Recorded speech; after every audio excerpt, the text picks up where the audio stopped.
Good evening, everyone. Welcome. Thank you for coming to the 2025 Board of Education Forum.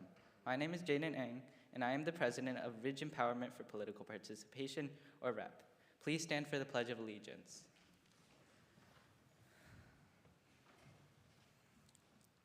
I pledge allegiance to the flag of the United States of America and to the republic for which it stands, one nation, under God, indivisible, with liberty and justice for all.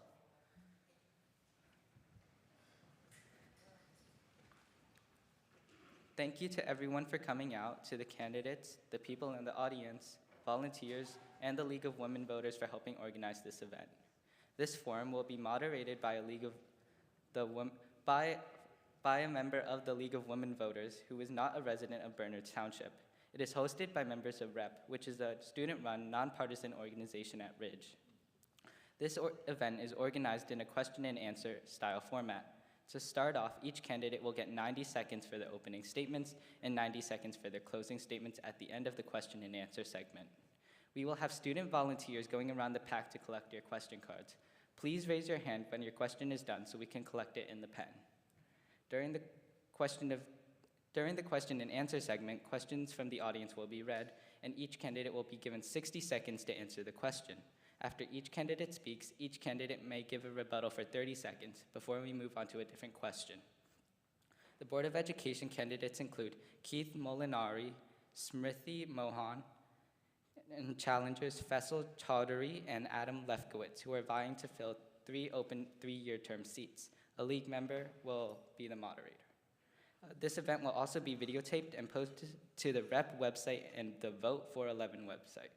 Thank you. I will now pass the microphone to the moderator.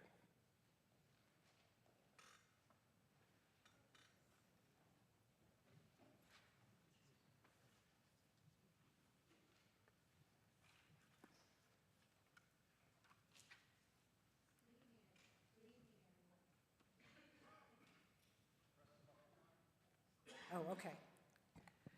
Good evening, everyone. The League of Women Voters of Somerset and Hunterdon counties is pleased that the Ridge Empowerment for Political Participation has asked us to moderate this event. My name is Carol Harvey, and as Jaden indicated, I have no ties at all to the Basking Ridge community, although it's a lovely place to live.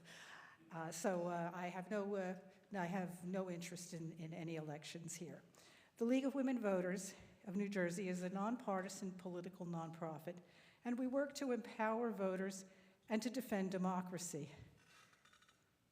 We never, ever support or oppose political parties or candidates for office.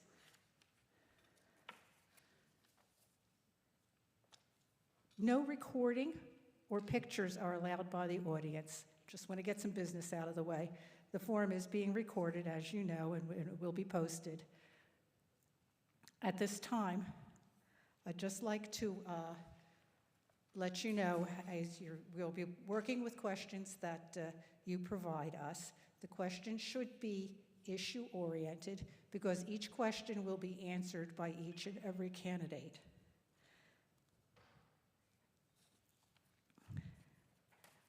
They should not address specific candidates in your questions. The candidates will be given 60 seconds to answer each question, and they will be allowed a 30-second rebuttal if desired. Now, we're going to ask you to please silence your electronic devices, no photographs, audio, no recordings, etc. And now, we're also going to ask you one more thing. Please hold your applause until the end of the forum, just so that we can maximize the amount of time that the candidates have to communicate and answer your questions. Now, we're going to begin with our opening statements, and candidate Chaudhary will begin.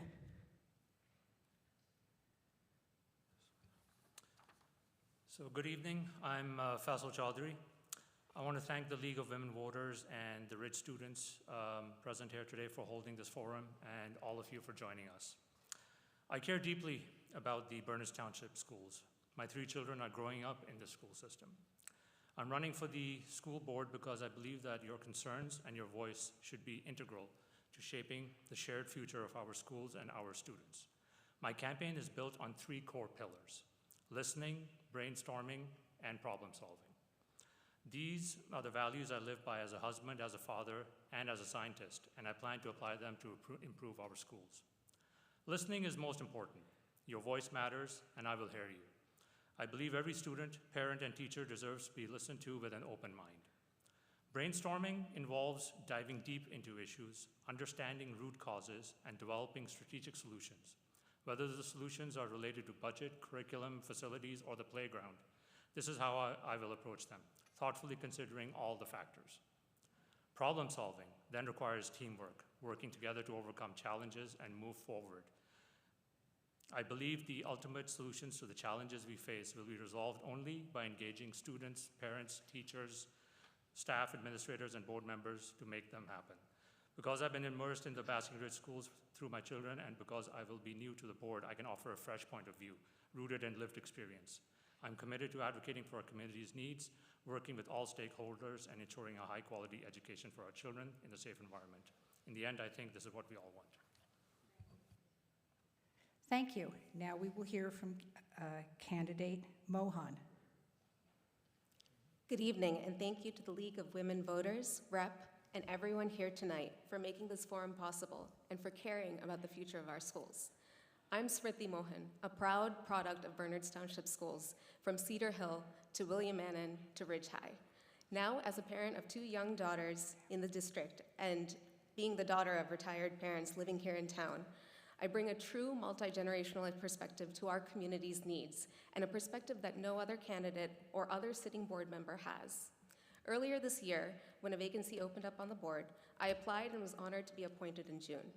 I am currently serving the remainder of the term through December, and I'm running to continue serving because I believe deeply in the power of public education and in giving back to the community that helped shape me.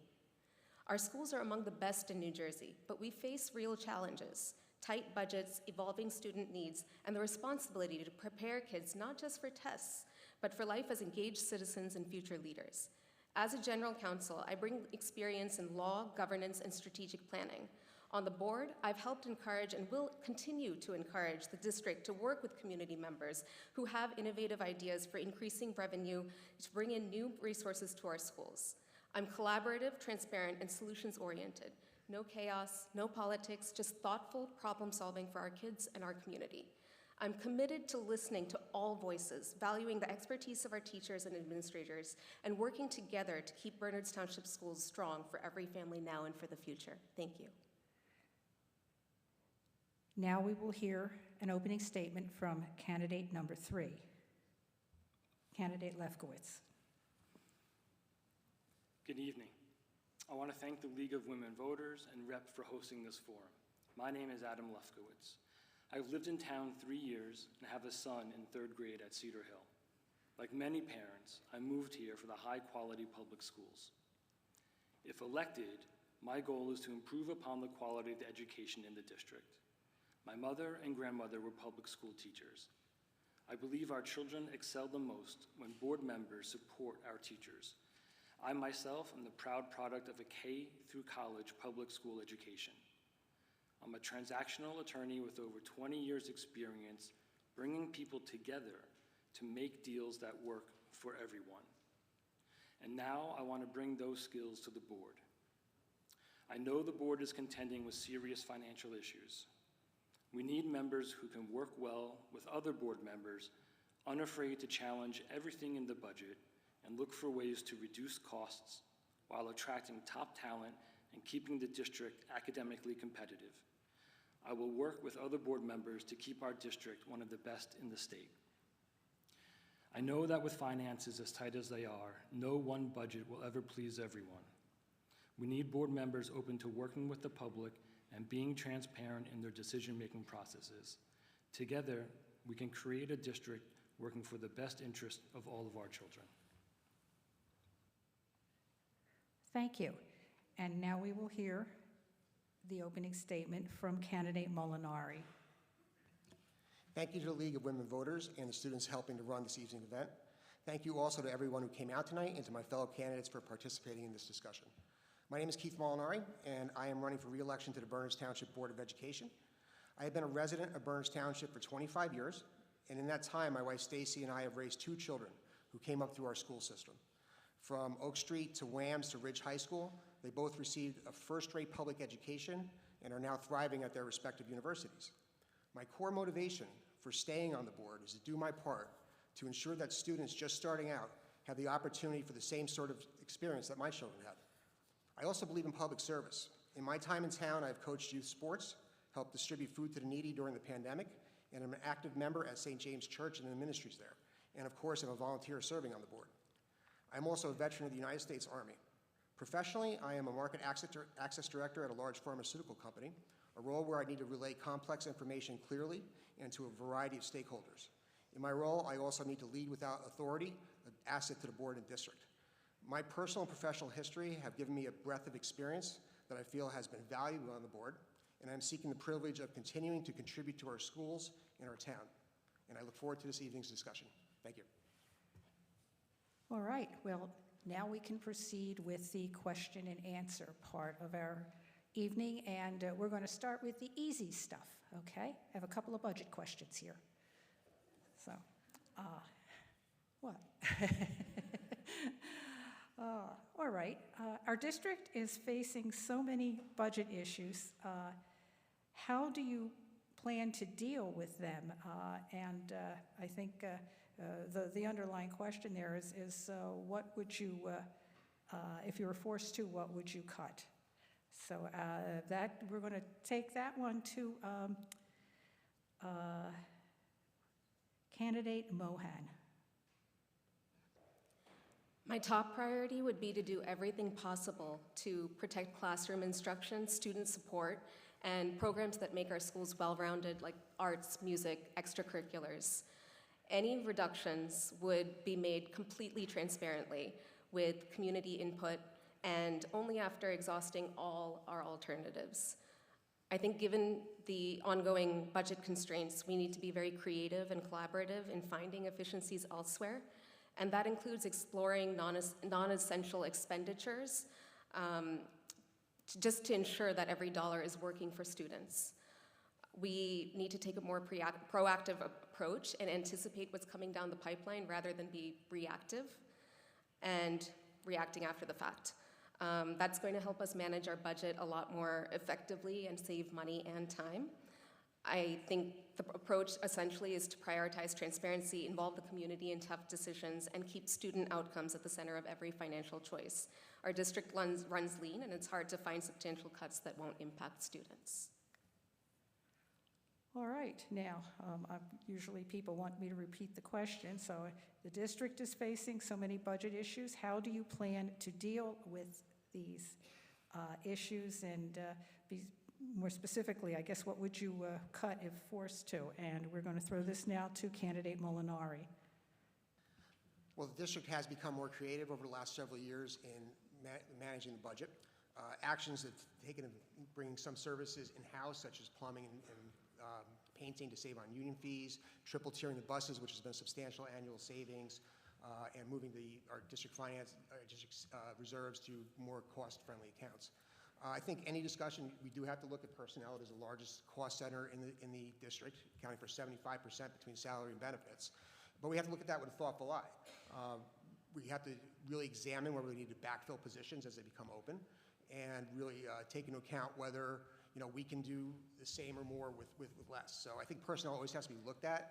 And another area that I would look at is outside consultants. I think we have a wealth of talent within the district. So we really should be looking within for things like professional development and staff advancement because we have a talented staff, and I think those are cost savings we can keep within the district. Okay, thank you. Candidate Lefkowitz will be speaking next, dealing with budget issues. What do you plan? How do you plan to deal with them? And what would you cut if you had to?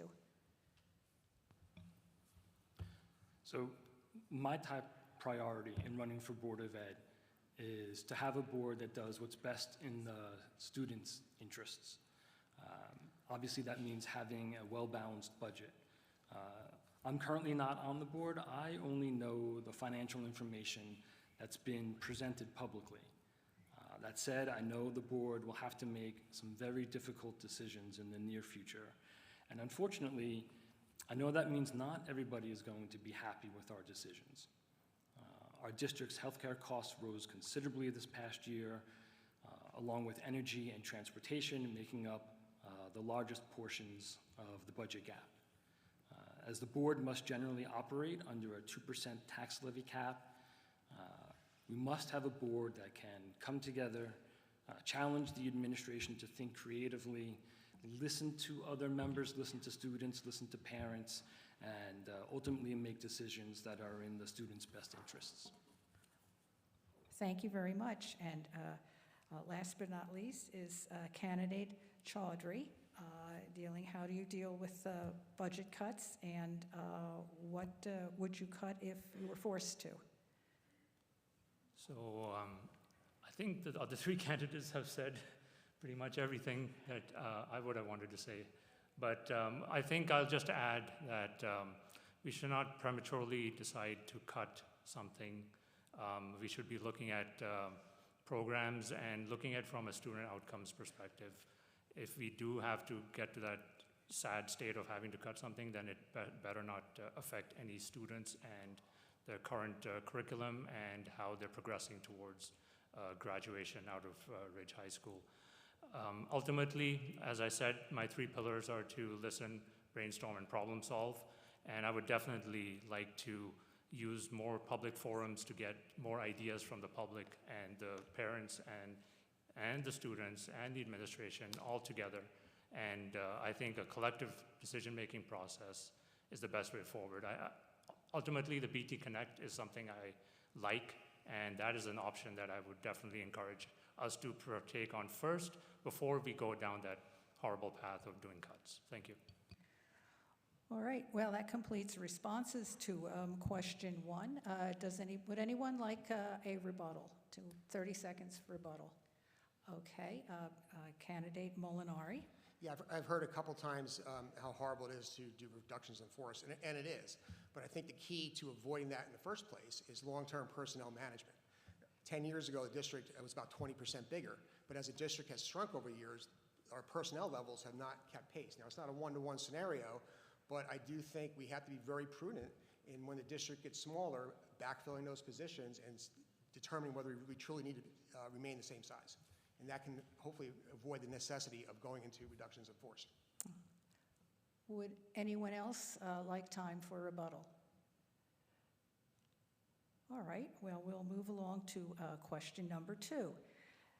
PEN America has showed statistics showing a huge increase in book banning. Do you feel teachers should have the freedom to choose the books that work best in their classrooms? And we're going to give this first to candidate Chaudhry. So I grew up in a military dictatorship, and book banning was something that was used as a method of controlling popular thought.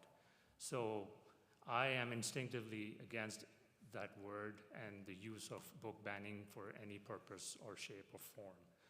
Ultimately, I'm a scientist. I grew up on books. I had professors and teachers on one side of my family. I had military on the other side, and that sort of melded me into a scientist.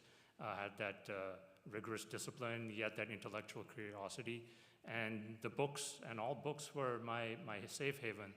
And whether they were controversial topics or not controversial topics, the fact is that you should be open to that input from those books, that you should be able to read them, dissect them, understand them, and come to a decision that is best for you. Thank you. The question goes next to candidate Lefkowitz. So again, my overriding priority is to have policies that are in the students' best interests. I firmly believe in subject matter expertise, whether that's you're calling an attorney or a doctor. When you do that, you're relying on the person on the other end of the phone to provide you with their expert opinion. And being a teacher is to have a profession and to develop expertise in that subject matter. Of course, any board policy must also comply with the law. I would work closely with the board's attorney to make sure that our policies remain and are in compliance with the law. Thank you. Now, next we will hear from candidate Mohan. So I'm a lawyer, so my go-to, just like Adam just stated, the board's job is to follow the law. And that means whether we personally agree with it or not. If the law allows for opt-outs, then we'll honor that and we'll consult with our board attorney to ensure compliance. I think in general, if a parent or a child has an issue with anything that's being taught, or a lesson plan, or whatever it is, and wants to opt out, then that child's parent always has the right to reach out to their child's teacher directly and to be able to come to a resolution that works for them, for the students, for the parents, and the teacher. But ultimately, our job is to follow the law, and we'll consult with the board attorney. Thank you. And finally, we will hear from a candidate Molinari. Well, I do feel that book banning is a bit of a loaded term that gets thrown around a lot. Luckily, I haven't experienced that in Burns Township. I mean, Atticus Finch and Yossarian are still very much available in our libraries. I do agree with following the law. Board members are sometimes hesitant to become involved in matters of curriculum, assuming it's an area better left to district administrators or professional educators. But on the contrary, it's critical for board members to be involved because curriculum goes to the very heart of what a school district is about. Now, those aren't my words. Those are from the New Jersey School Board Association. So that's number one. Number two, as far as, like I said, we have never banned a book here. If we talk about textbooks, well, textbooks shall be decided by a vote by the full majority of the board. That is the law. That's New Jersey state law. So I think I'm opposed to book banning. I am in favor of curating a curriculum and also ensuring that what is put in front of students is age appropriate. Thank you. Now, would any of the candidates like some rebuttal time?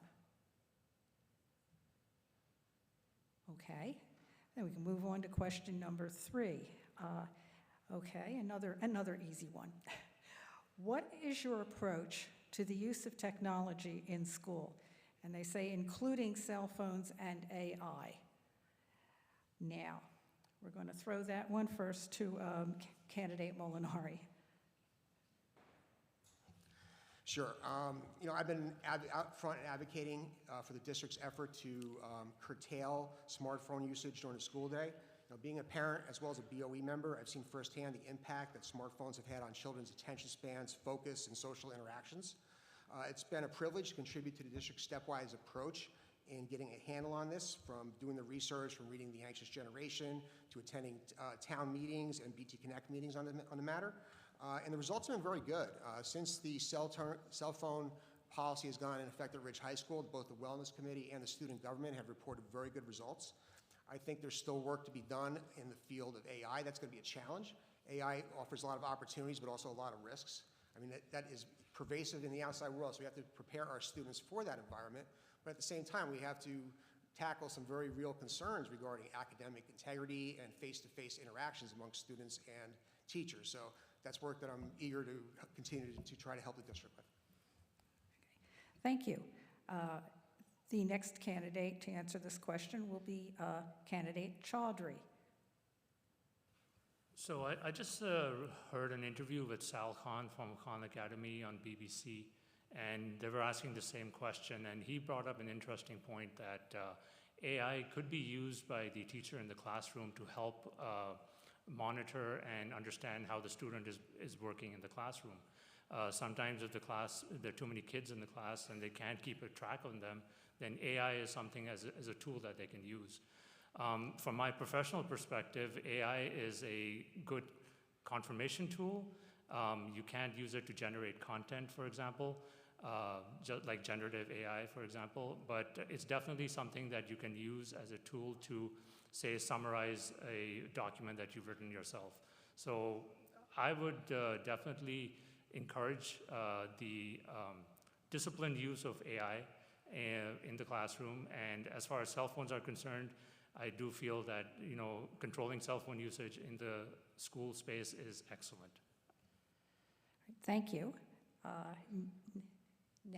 Now we will ask candidate Mohan to address this question of use of technology.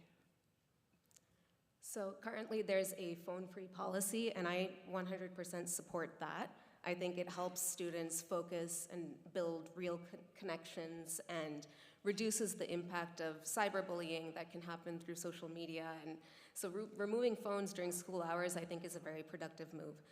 When it comes to AI, I believe that we need to balance innovation with responsibility. So in the classroom, I'm excited to see teachers using AI to create personalized lesson plans and helping students learn how to use these tools very thoughtfully and ethically.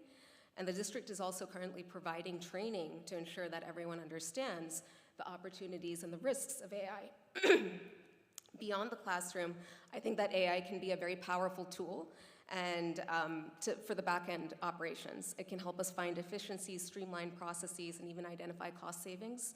So I use AI regularly as a general counsel. I speak on it, on the ethical, technical, and legal implications, and I understand the promise and the pitfalls, and I think it can be a very effective tool in making our operations more sustainable and efficient. Okay. Thank you very much. And finally, we will hear from candidate Lefkowitz on technology. So I heard a report recently on one of the news stations out of New York City where there was a phone-free ban in one of the high schools, I think in Jericho in Long Island. And the students themselves reported that it was a very difficult transition, but after which they found themselves talking to their peers. They would go to lunch and they would talk to each other rather than looking at their phones. They developed deeper and more meaningful social connections. Their friendships grew because of it. And I'm happy to hear that other people on this panel are reporting that the same thing is true in Ridge High School. I fully support the phone-free policy. When it comes to AI, I believe AI, like lots of other technologies, is a tool that we should teach our children how to use. AI was recently used in conjunction with CRISPR gene editing technology to develop a method of curing HIV. That would not be possible if people weren't taught how to properly use artificial intelligence. Thank you. Well, now that we've completed the answer portion, would anyone like rebuttal time? Okay, candidate Chaudhry. So we just remember that AI is only as good as the inputs is given. So since I work in biotech, yes, AI can be used to, say, generate different kinds of folding models for proteins, for example. But you also have to keep in mind that the information it uses is based on information gathered by humans through experimentation. Sometimes that experimentation may not be accurate. And that's the same warning I would give to students that, yes, you can use AI to generate information for yourself, but there is an inherent bias, so you should be aware of that. Would anyone else like rebuttal time? Candidate Mohan. I agree with that, but at the same time, I think that we need to understand that AI is here to stay, and it's important that's why I think it's important to go through the trainings that the district provides and to really understand all of the different uses and how to use it effectively, and to be able to apply that not just to the classroom but also outside. I think it can be very effective, and it's, like I said, it's here to stay. Anyone else? All right, well, we'll move along to our next question, and it's fairly straightforward. It's what do you think about class sizes and overcrowding? And we're going to throw that one first to candidate Molinari. Sure, so class sizes are always a concern, especially when we're looking at personnel. It's pretty well documented that a smaller student-to-teacher ratio does influence outcomes. I would say that class sizes are dictated by board policy, So we have policies on how large classes can be at the different grade levels. So that's something the district endeavors to follow. And to my knowledge, we haven't deviated from that, even with some of the financial and personnel difficulties we've gone through for the last several years. So I think it also depends on the class. Class size in physical education gym might be, a larger class size would be more acceptable than, say, in a science lab where closer supervision is needed with chemicals and Bunsen burners and such. But I think it has to be looked at, class by class, grade by grade, and in all cases encompassed by Board of Education policy. Thank you. All right. Next, we'll hear from candidate Mohan on class sizes and overcrowding. So I know that the board has been monitoring the classroom size situation pretty closely, and I also know that there is this concept of flexible borders that's been put out there, and I think right now we're waiting for a demographer's report, and once there are plans for the new buildings, we'll know if some kind of redistricting might be needed. I think it's an ongoing conversation at board meetings, and we understand the concern, and we're not ignoring it. I think ultimately it's going to be about what is best for the community, and if the data shows that we need to do something about the problem, that it's necessary for student success and safety, then of course I'm going to support that. Thank you. All right, our next candidate to speak will be candidate Lefkowitz on class sizes and overcrowding.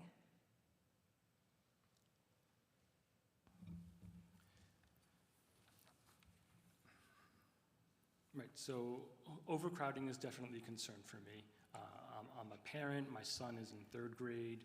Whenever I go to like a back to school night or meet a teacher night, I see it. I see that the classrooms are filled with desks.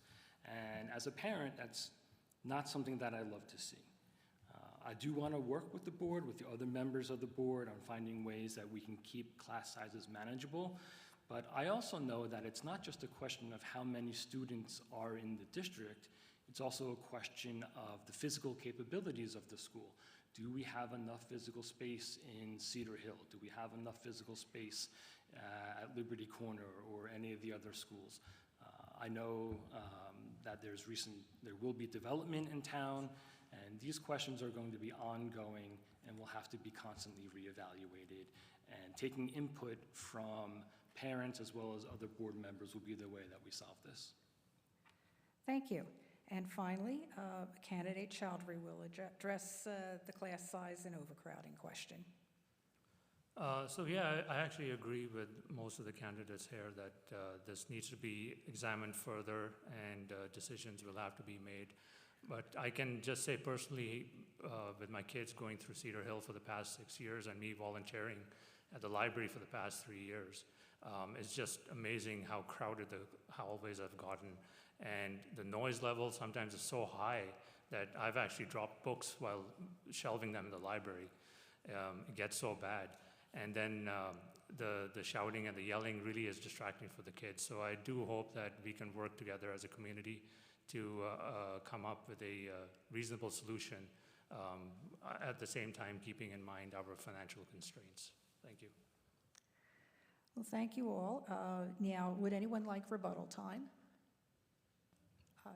Candidate Molinari. Yeah, I think one thing that we have to keep in mind too is this is something that requires better coordination between the Board of Education and the town.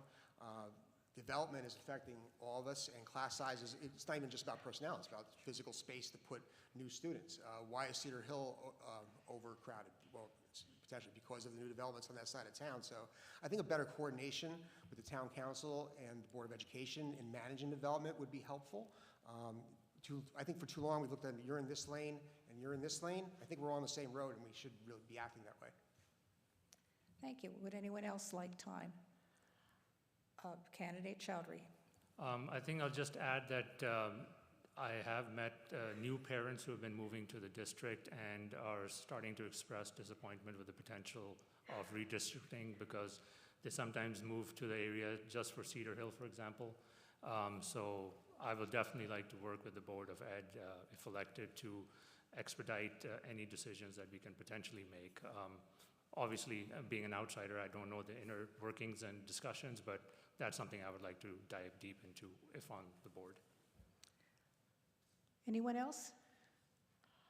All right, let's proceed now to our next question. How will you ensure transparency and community involvement in decisions the board must make? And we're going to throw that first to candidate Lefkowitz.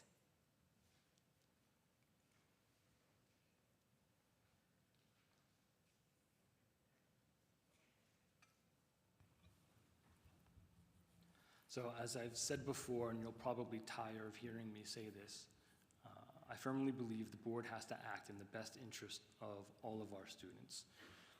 One of the ways that we ensure that the board sticks to that goal is to be as transparent as possible. I know there are privacy laws, there are other laws and rules that dictate what can and cannot be disclosed to the public. I want to hear from other board members. I want to listen to public's input. The best way to ensure transparency is to have an involved community. One of the reasons I chose to live in this town is because it stuck out to me as a place where well-educated parents come for the best interests of their children and who are all involved in their children's education.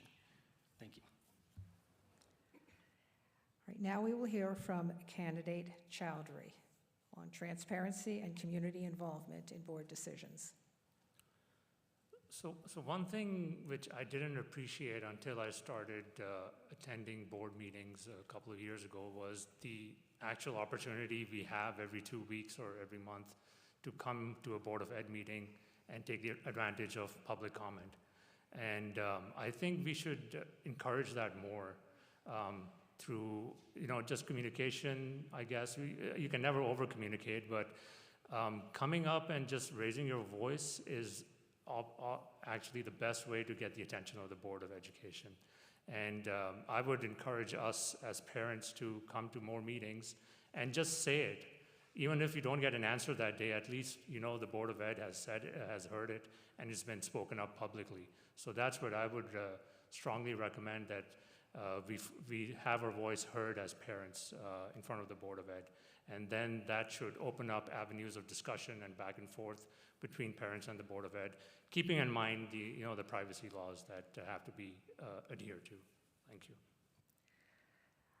All right, now we're going to throw it now to candidate Molinari. Yeah, I agree with that. I definitely encourage the public to come to Board of Ed meetings and speak their minds. I also think it's important for board members to speak their minds when they're up on the dais. Whatever the issue is that we're discussing, I think everybody should have their input so the public hears their input and knows where each board member stands in their decision-making process and how they came to any particular decision. And I think over the last several years, the board's really taken some great strides toward transparency and community involvement. The BT Connect meetings is a great example of that. I think our website has gotten a lot easier for parents to have the district's curriculum at their fingers. Our board committee minutes are now published before the Monday board meeting, so community members can review them and come to the meeting very well informed. So I think it's a collaborative effort from the board disseminating information, but also the public maximizing their involvement as well. Thank you. And finally, candidate Mohan. Many of you have heard me say over the last few months that I believe in open communication and honest conversations. We need to be very clear about why we're making certain decisions. We need to be transparent about that. And I'm always available to listen and explain, even when the answers aren't always easy. I agree with both candidates Chowdhury and candidate Molinari that the board meetings are a place where both the public can come and speak and board members have an opportunity to respond. And I think last week's board meeting was a perfect example of that, where there were plans put out for the turf field and lighting. And during that meeting, several members of the public came forward to voice their concerns and oppositions to the plans. And in real time, many board members, including myself, we responded to that. And that's the kind of community involvement that I welcome, and I want interactions that we can bring forward. We can bring forward our disagreements and still have that open conversation and be able to make informed decisions as a board. Thank you. Now, it's time to open the floor to rebuttals. Would anyone like to offer a rebuttal? Okay, candidate Chowdhury. I think I'll just also add that, as candidate Molinari pointed out, that the board should also, respond in kind to any comments that are made, but we should also be cognizant that if you're a board member, then if there's something repeatedly coming to you all the time, then there may be a breakdown in the system. So those kinds of things should be prioritized for the board to address, and that just creates more credibility from a transparency perspective that the board is indeed hearing you and listening to you. Would anyone else like time for rebuttal? All right, now we'll move along to the next question, and it very simply says, how would you approach bullying and harassment bullying, harassment, and intimidation? Candidate Mohan, how would you address that? I'm going to be pretty candid here. Bullying and HIB issues are very near and dear to my heart. I know firsthand what it's like to be bullied. I have a lot of compassion for students and parents and all of you who are involved in situations involving bullying. It's really important to understand what HIB involves and to follow the process for establishing an HIB. I think privacy is very essential for all involved, and early intervention and engagement are some of the best ways to handle some of those issues between students, and I think teacher training is very essential as well. I think students need to feel safe and supported in order to learn, and that means prioritizing the handling of bullying and HIB issues. Thank you. Now we'll hear from candidate Lefkowitz.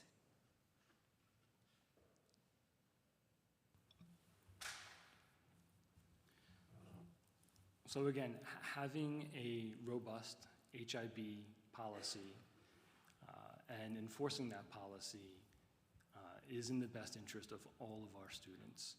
And regardless of whether the bullying is because of race or gender or ethnicity or how tall someone is or how short they are, we need to create an environment in which all of our children feel welcomed and nurtured in our school, and that if a problem should arise, that the parents feel confident in bringing those issues up with the administration. No one should feel ashamed or hesitant to bring an issue up to the administration, and we all should be open to resolving them in a satisfactory manner. Thank you. All right, now candidate Molinari will respond. Well, thankfully, overall instances of HIBs, are down, so that is good news. My answer to improving student behavior is very similar to my approach to overall wellness. Get these kids involved. The more opportunities for clubs, sports, arts, student government functions like the ones these students are involved in tonight, the better. An involved child is less likely to engage in destructive behavior, including bullying. It's never going to be perfect. Human behavior never is, but we can always be striving for that improvement. When bullying does occur, there need to be real and appropriate consequences. And frankly, I feel like there often are, but there are privacy requirements that can often leave a victim's family feeling like nothing's been done.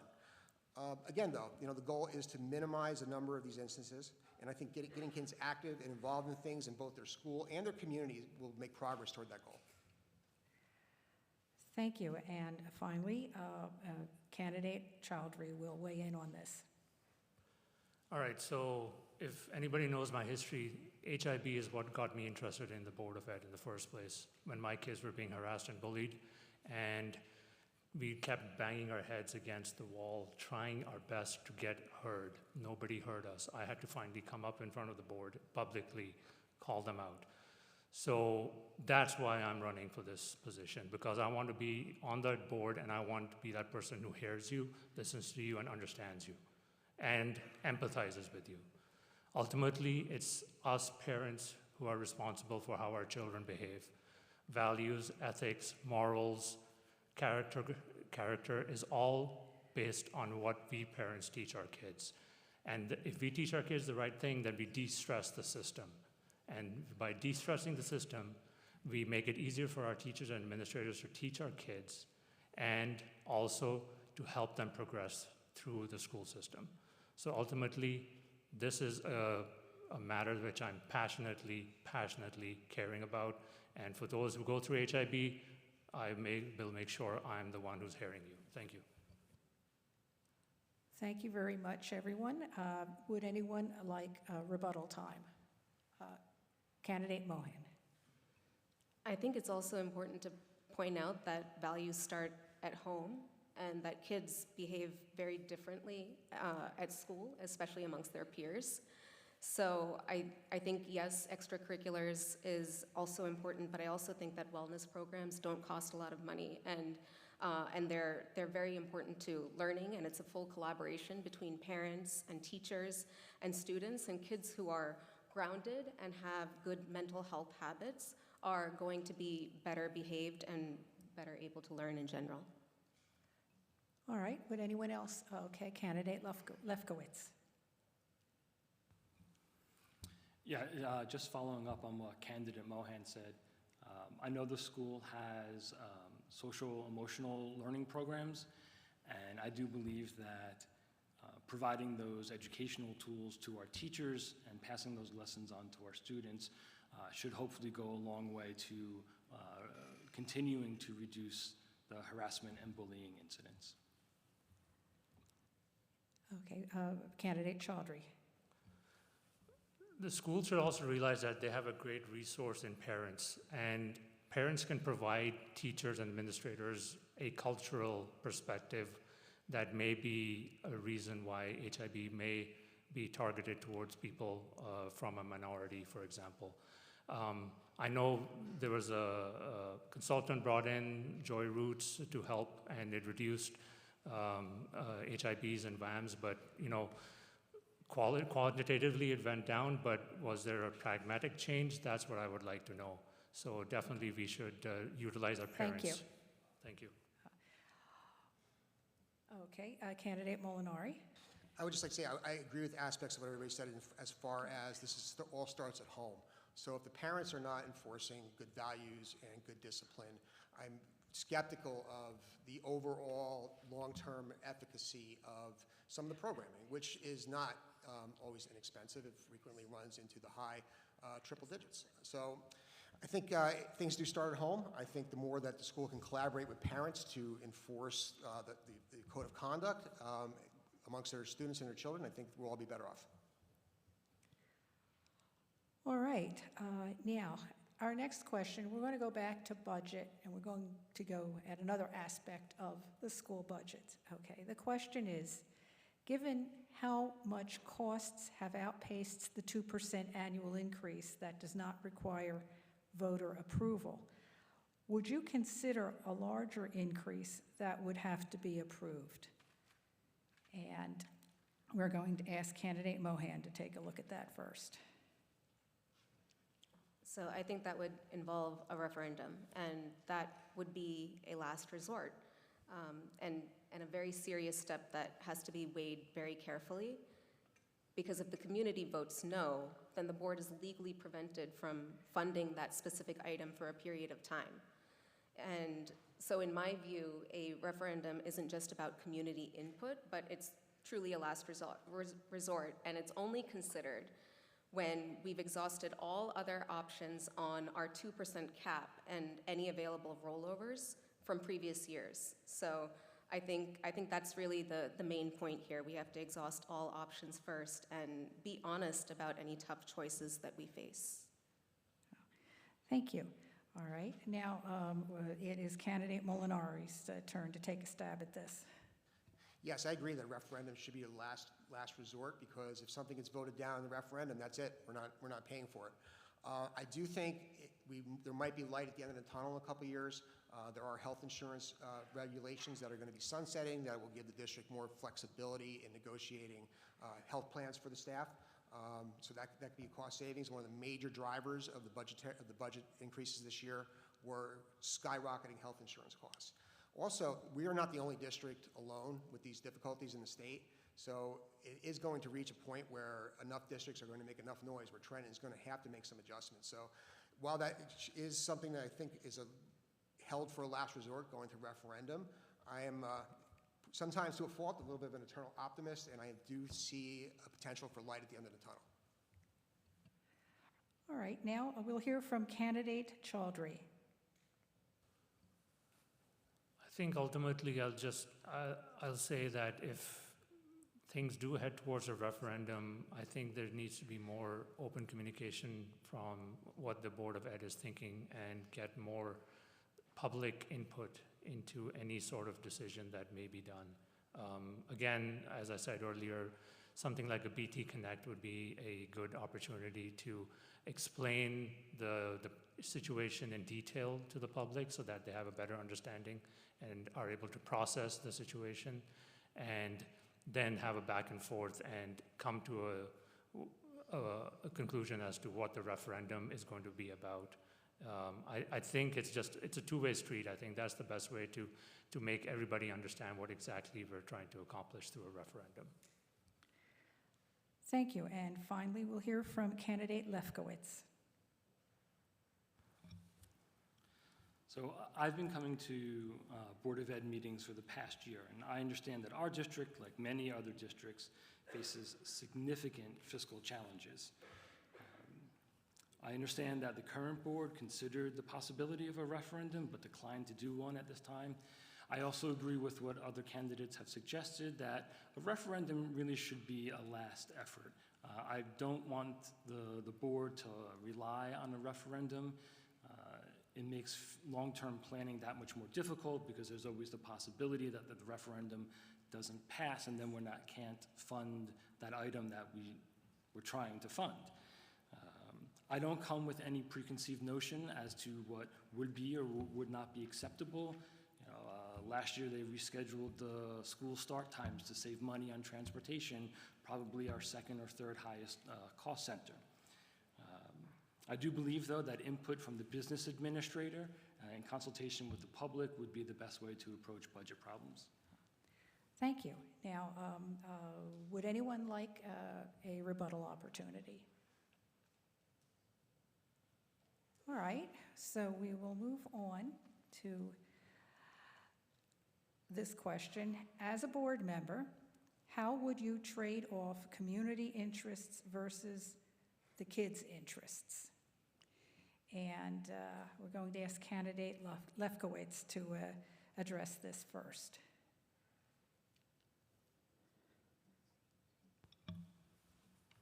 So as I've said before, I'm the proud father of a third grader.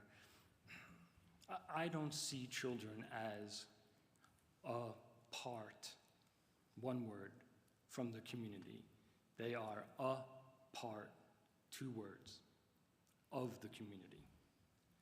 I'm not raising a third grader. I am raising a future adult.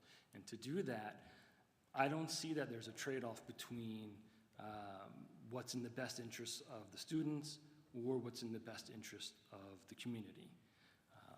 I think the best way to guarantee that we raise well-grounded, well-reasoned adults is to guarantee that we have a board that works tirelessly to provide quality education for all of our children. As a bonus, high-ranking school districts increase homeowners' property values, and as a taxpayer myself, I know that's a win-win situation for me, as I trust it would be for everyone else. Thank you. Okay, now candidate Chaudhry will address the question of balancing or trading off community interests versus kids' interests. There's no trade-off. Kids come first. Thank you. All right, candidate Mohan. So similarly, is that really a a choice, because what's best for the kids is what's best for the community in the long run. My approach is always students first. I think the board's primary responsibility under New Jersey law is always to the students. But that said, my own parents are retirees on a fixed income living situation here, and I'm a taxpayer in this community. So I see that side too. I believe in transparency. I think being honest with the community about why decisions benefit students and how they impact budgets, those are important. I'm not going to make promises that I can't keep, and I'm not going to avoid difficult conversations. I think what strengthens our schools strengthens our communities, and so strong schools attract families and maintain property values and create educated workforce, and our local economy needs that. So using facts and evidence to show the community how investments in students pay dividends for everyone is important. Thank you. Okay. And now we will hear from candidate Molinari. I remember years back when the district was debating whether to get rid of full-day kindergarten. And I'll never forget, because I had kindergartens at the time, so you can imagine what side of the discussion I was on, but a litany of senior citizens coming up and saying, you're about to price me out of my home. And I've never forgotten that. So I'm going to fall back to the New Jersey School Board Association again, which says right in their documents, it's the responsibility of a Board of Education to provide the best education possible that the community can afford. So what can the community afford? That's very subjective. What I can afford is not going to be the same as what that senior citizen in Society Hill, who barely makes her rent with a Social Security check, can afford. So while it has to be a balance, it's not an either or, it has to be a balance. We have to give our children the best education possible while not overburdening our community. I think that's something the board has striven for the last few years. Well, thank you. Would anyone like a rebuttal opportunity? Candidate Mohan. I think it's just important to emphasize that the board's job is policy making and planning and appraisal, and it's important to prioritize the kids. That is the ultimate goal of whatever the board does. So while community is important, I think it's important to show how what decisions we're making for the kids are what is going to help the community. All right, anyone else? All right, we've been here a while, and I think it's time to for the final question. And this is a little different than, we've been focused on very pressing current issues, but someone in the community wants to know, what is your vision for the future of our schools, and what specific steps would you take to get us there in the next 3 to 5 years? All right, and we're going to take that to candidate Chowdhury first.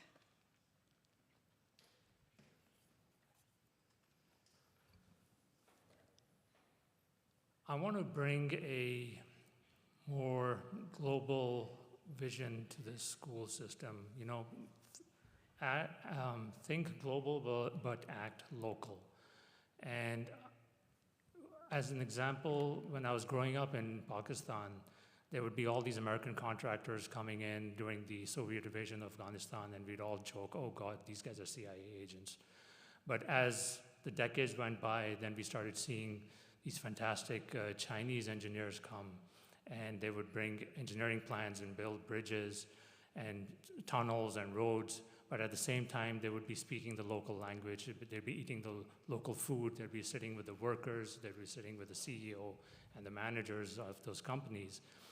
And ultimately, that's where I want American kids to be, that they are able to speak that language, get down to the level of the people that they're working with around the world, and enhance the image of the United States around the world. So that's my idealistic overall goal for where I want this school district to go. All right, now the vision question next goes to candidate Lefkowitz.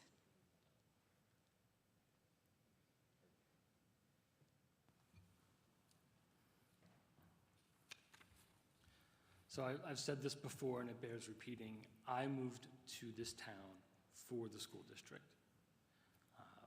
I see that it's an excellent school district, and I see the potential that it has to be even greater. That's my vision for the next couple of years. And through all that, my guiding principle is to do what's in the students' best interests. The board sets policies that are in compliance with the law. We need to be flexible enough in case the law changes, consult with our board attorney, and make those policies that work best for our students.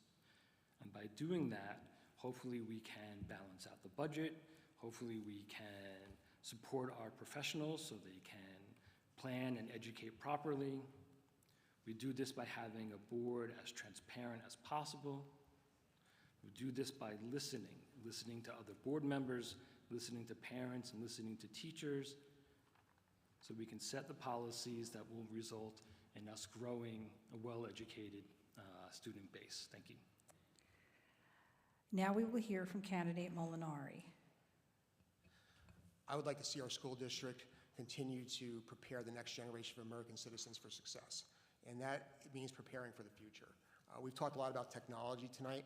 I think enabling our students to utilize the best aspects of that technology, be it artificial intelligence or cell phones, without using the human touch, losing the human touch, without being able to create and think on their own without the assistance of AI, but using AI as a tool for efficiency and knowledge enhancement rather than knowledge replacement is going to be critical. I'd also like to see us prepare our school district for the future in terms of what's coming down with the town. The town's going to get bigger. There's more developments coming in. We're going to have to really think about budgets. We're going to have to think about facilities.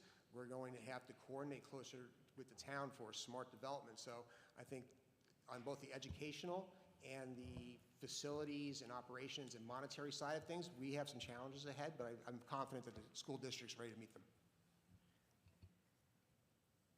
Thank you. And finally, we will hear from candidate Mohan.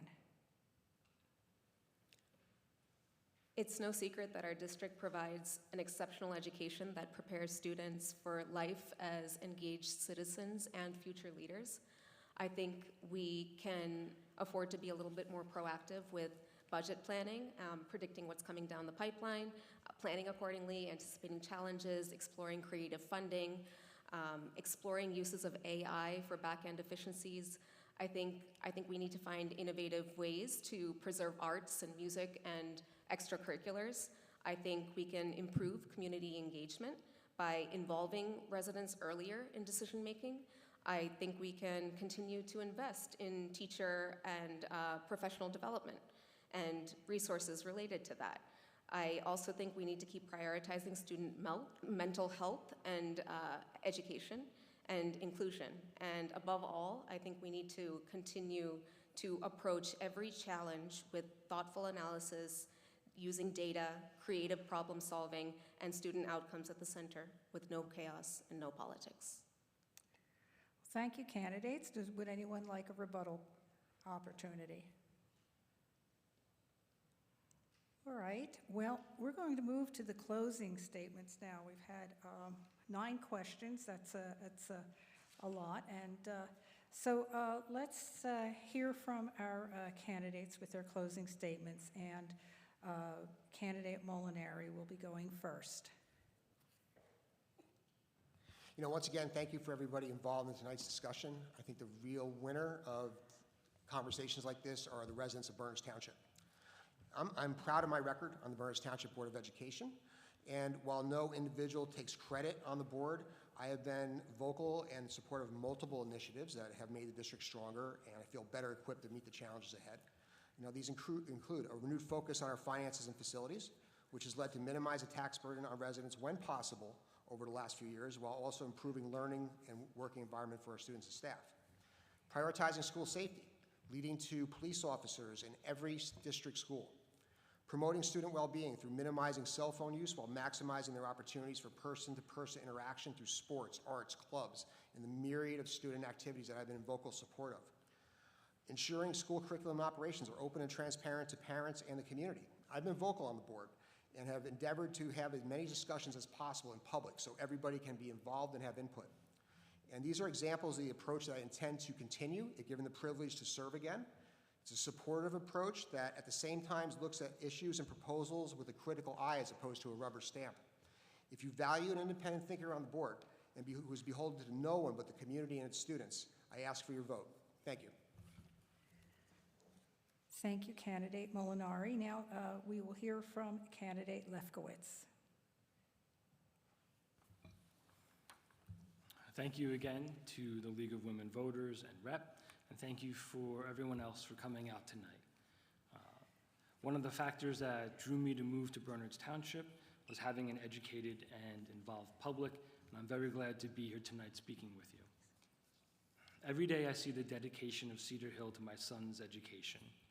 Starting from his first day in kindergarten more than 3 years ago, all of his teachers have been open to working with parents. Like me, the teachers believe in an open and collaborative approach. A high-performing school district requires involved parents, dedicated teachers, and students who feel supported. The board must set policies that protect our children and advance the best interest of all of our students. Their education and safety must be our guiding principles. While focusing on the budget is a priority for me, it's not the only reason why I'm running. I will advocate for all of our children, whether that's through supporting programs such as PEC and CPAC, or enforcing the district's HIB policy in all cases. I will always listen to parents and their concerns and work with them as much as we can. I thank you for listening to me tonight and respectfully ask for your support. Thank you. And now a closing statement from candidate Mohan. Thank you to all of you once again for being here tonight and for caring about the future of our schools. I'm running for the board because I want every student, no matter their background or path, to reach their full potential in a safe, supportive, and inspiring environment. My roots here run deep, and I know firsthand how much our schools mean to family across generations. What sets me apart is my experience as an alumna, a parent, and a current board member, and my professional background as a lawyer and general counsel for an internationally known company. Every day, I use skills in governance, negotiation, strategic planning, and problem solving, skills that are directly relevant to the complex challenges facing our schools, our teachers, and our educational ecosystem. I know how to ask tough questions, build consensus, and keep organizations moving forward even in difficult times. I've already been an active participant in moving our district forward by supporting creative solutions and always putting students first. I promise to keep listening, to be transparent, and to work collaboratively with families, staff, and the community. Our schools face real challenges, but with thoughtful leadership and a focus on what matters most, our kids, we can keep Bernards Township Schools strong for years to come. I respectfully ask for your vote and support. Thank you. And finally, candidate Chaudhry. So thank you for listening to me today. It is apparent that I am an outsider looking into this race, so there will be a learning curve if I'm elected to the Board of Education. But this also allows me to enter the Board of Ed with a fresh point of view. I have a disciplined scientific background that utilizes a rigorous, sometimes uncomfortable round of questioning, followed by robust debate, multiple conversations, and finally coming to a fair and balanced outcome. Sometimes I will have to vociferously argue my points, sometimes I will have to oppose a point. And as I've found both in my personal and professional experience, I have to find a compromise that may not satisfy everyone, but it keeps us on the path of forward motion and progress. So what do I bring to the table? A fresh perspective, a commitment to fairness, a belief that every voice matters, and a willingness to elevate our conversations even when they're difficult. I see my role on the Board of Ed as someone you can approach with your concerns, someone who will advocate for you, whether behind closed doors or in public forums. I will be your voice on the Board of Education. Finally, I want to thank my 2 younger kids for designing my yard sign, while my eldest was my photographer. I also want to thank my wife for her support and permission to take on this endeavor. I would like to take a moment to thank all of you that provide the support and guidance along the way. This is truly my way of giving back to my community, which is why I'm giving the good people of this town a different choice and independent voice. Thank you.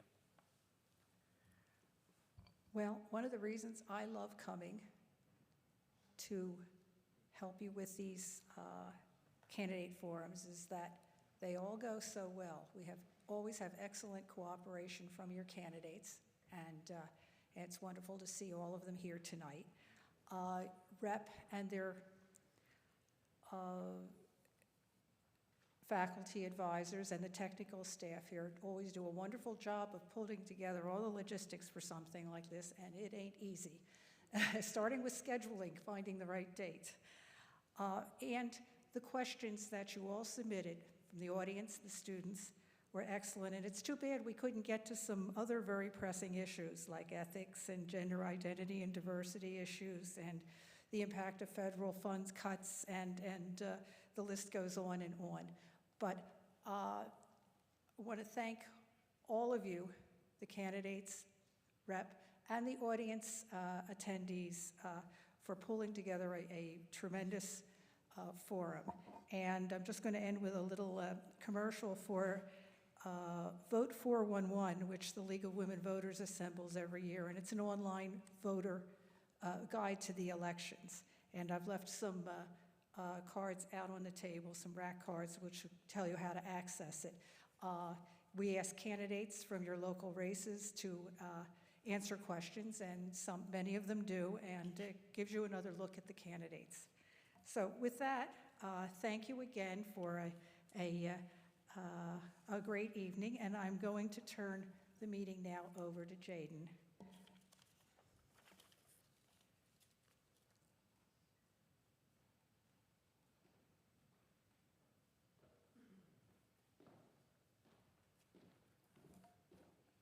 I would like to ask for a round of applause for the candidates for coming out tonight.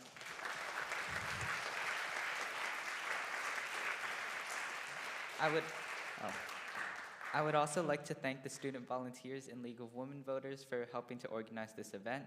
Thank you to the audience for being interested and learning about candidates, more about civic process, and getting involved in understanding what is going on in our community. So another round of applause for the staff members and the audience.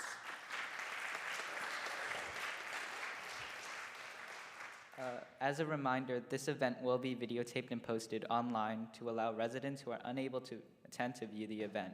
It will be available on the REP website, which is sites.google.com/view/rep and www.vote411.org. The League encourages all registered voters to vote in the general election on November 4th, 2025. The last day to vote is October 14th, 2025. The deadline to complete and return an application for a vote by mail is October 27th. No, wait. Afterward, you can apply for a mail-in ballot in person in the clerk's office beginning on October 27th, ending at 3 p.m. on November 3rd.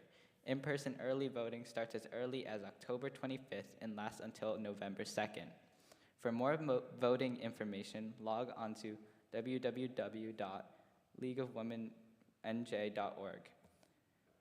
Visit the New Jersey Voter Information Panel or call 1-877-NJ-VOTER. Thank you to everyone who has made this event possible and the audience for being here. Have a great night.